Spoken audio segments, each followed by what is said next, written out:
Hello guys, welcome back to நம்ம channel Shanthima's kitchen. Shanthima's கிச்சனில் இன்றைக்கி நம்ம பார்க்க போகிற ரெசிபி என்னென்னா, ஒரு ஹெல்த்தியான ரெசிபி. தம்ப்நெயில் பார்க்கும்போதே உங்களுக்கு தெரிஞ்சிருக்கும்.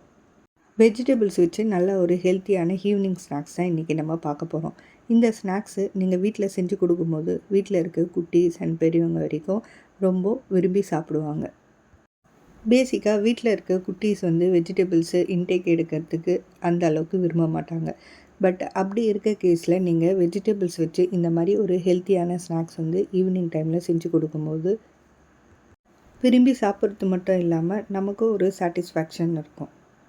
நம்ம ப்ரிப்ரேஷன் பார்க்குறதுக்கு முன்னாடி நம்ம சாந்திமாஸ் கிச்சன் சேனலை சப்ஸ்கிரைப் பண்ணாதவங்க கண்டிப்பாக சப்ஸ்கிரைப் பண்ணிடுங்க. கூடவே பெல் ஐக்கனையும் கிளிக் பண்ணி வச்சுக்கோங்க. அப்போ தான் நம்ம போடுற ரெசிபிஸோட நோட்டிஃபிகேஷன் உங்களுக்கு ஃப்ரீக்வெண்ட்டாக அப்டேட் வரும். வாங்க இன்றைக்கி இந்த ஹெல்த்தி ஸ்நாக்ஸ் எப்படி பண்ணுறதுன்னு நம்ம பார்த்துடலாம். ஸோ ஃபர்ஸ்ட் ஸ்டெப்பாக நம்ம இன்றைக்கி செய்ய போகிற ரெசிபிக்கு உருளைக்கிழங்கை நல்லா வாஷ் பண்ணி தண்ணி ஊற்றி நல்லா வேக வச்சு எடுத்துப்போம். நான் இன்றைக்கி 4 உருளைக்கிழங்கு போல் 2ஆக கட் பண்ணி வேக வைக்க போகிறேன். உருளைக்கிழங்கு வேகிறதுக்குள்ளே மற்ற தேவையான பொருட்கள் என்னென்னு நம்ம பார்த்துடலாம். வெங்காயம் இப்போ நான் கட் பண்ணுற மாதிரியே பொடியாக சாப் பண்ணி வச்சுக்கோங்க. சப்போஸ் உங்கள்கிட்ட சாப்பர் இருக்குன்னா சாப்பரில் வச்சு நீங்கள் கட் பண்ணி எடுத்துக்கலாம். 2 வெங்காயம் போல் கட் பண்ணி எடுத்துக்கோங்க. அதே மாதிரி பச்சை மிளகாவும் 1 போல் நான் பொடியாக கட் பண்ணி அண்ட் கேரட் ஒரு நம்பர் தோல் சீவி எடுத்திருக்கேன். அதை இதை மாதிரி திருவி எடுத்துக்கோங்க. கட் பண்ணி பீசஸாக போட வேண்டாம். இந்த மாதிரி திருவி எடுத்தால் கரெக்டாக இருக்கும். ஸோ இந்த அளவுக்கு திருவி எடுத்துக்கோங்க. ஒன்ஸ் நம்ம கேரட் திருவி எடுத்ததும் பீன்ஸ் எடுக்க போகிறோம். பீன்ஸும் ஒரு 100 கிராம் போல் எடுத்துக்கோங்க. கேரட் பீன்ஸ் சேம் ரேஷியோவில் எடுத்துக்கணும். இப்போ பீன்ஸை இந்த மாதிரி பொடியாக கட் பண்ணி எடுத்துக்கோங்க. அடுத்தது ஃப்ளேவருக்காக கொஞ்சம் போல் மல்லி இலையை எடுத்து அதையும் பொடியாக சாப் பண்ணி எடுத்துக்கோங்க. இந்த மாதிரி பொடியாக சாப் பண்ணி எடுத்துக்கிட்டிங்கன்னா கரெக்டாக இருக்கும். நம்ம கட்லெட் செய்கிறதுக்கு தேவையான பொருட்கள் எல்லாம் ரெடி பண்ணியாச்சு. அதே மாதிரி உருளைக்கிழங்கும் வந்துடுச்சு. அதை நான் தோல் நீக்கி இந்த மாதிரி ஸ்மாஷ் பண்ணி எடுத்துக்கோங்க. இனி கட்லெட்டுக்கு மாவு ரெடி பண்ணிடலாம். 3/4 கப் போல் கடலை மாவு எடுத்து வச்சுருக்கேன். 3/4 கப் நீங்கள் மாவு எடுக்கும்போது ஒரு 10லேருந்து 12 பீசஸ் நமக்கு கிடைக்கும்.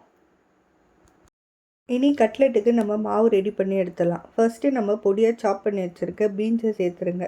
கூடவே மசிச்சு வச்சுருக்க உருளைக்கிழங்கு இதில் ஆட் பண்ணிக்கோங்க. அடுத்ததாக கேரட்டு அண்ட் பொடியாக நறுக்கின வெங்காயம், கொத்தமல்லி இதெல்லாம் ஒன்றா சேர்த்துருங்க.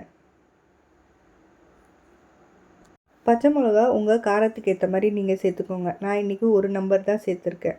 இது கரெக்டாக இருக்கும். சப்போஸ் உங்களுக்கு காரம் அதிகமாக வேணுன்னா நீங்கள் இன்னும் ஒரு 2 பச்சை மிளகா போல் சேர்த்துக்கலாம்.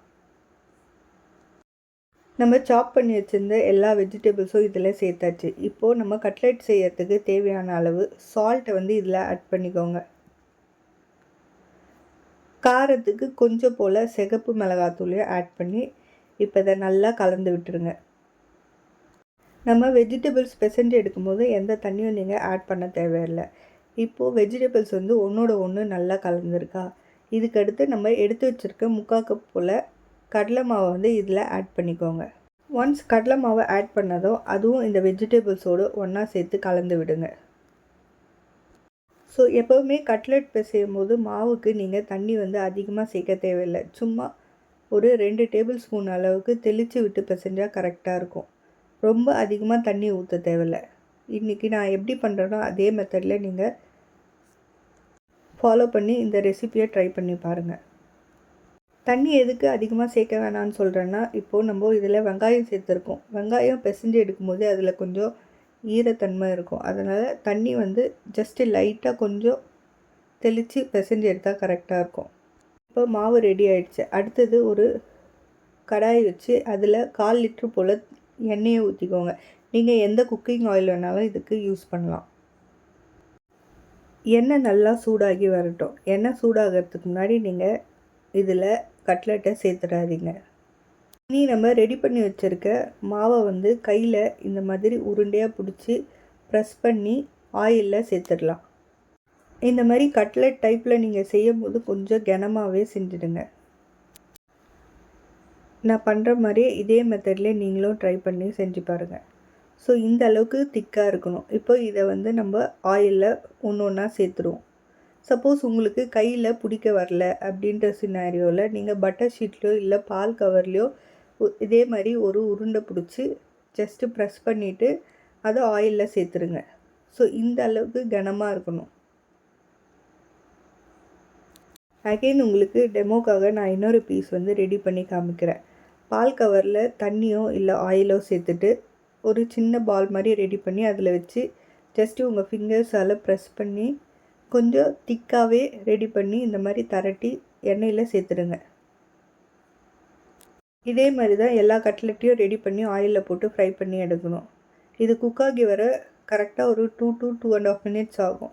ஸோ எப்போவுமே மீடியம் ஃப்ளேமில் வச்சு குக் பண்ணுங்கள். அதே மாதிரி திருப்பி விடுங்க. அப்போ தான் ஈவனாக குக்காகி வரும்.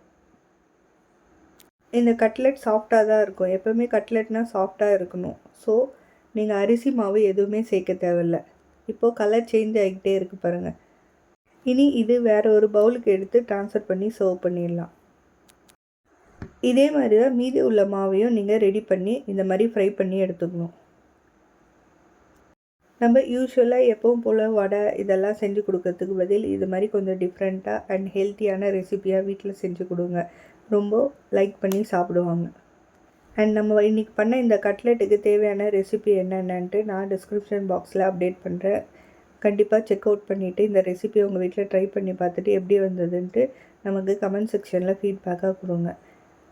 வேறு ஒரு இன்ட்ரெஸ்டிங் ரெசிபியோடு சீக்கிரமாக மீட் பண்ணுறேன். அன்டில் தென் டேக் கேர், பாய்.